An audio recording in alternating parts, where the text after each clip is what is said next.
সত্যের সংগ্রামে আমরাই চিরদিন মুক্তির আলো হয়ে জ্বলবো।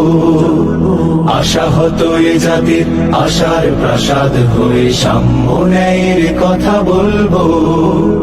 সত্যের সংগ্রামে আমরাই চিরদিন মুক্তির আলো হয়ে জ্বলবো।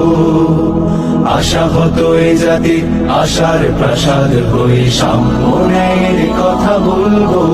পুণ্যভূমি এই স্বাধীন সোনার দেশ সম্প্রীতির এক উপমা। গড়ব নতুন করে জঞ্জাল দূর করে ব্যর্থ বিফল হতে দেব না। পুণ্যভূমি এই স্বাধীন সোনার দেশ সম্প্রীতির এক উপমা। গড়ব নতুন করে জঞ্জাল দূর করে ব্যর্থ বিফল হতে দেব না। শত ষড়যন্ত্রের বাধা পায়ে দোলে এই বুকের জমিনের অনসুর তুলে শত ষড়যন্ত্রের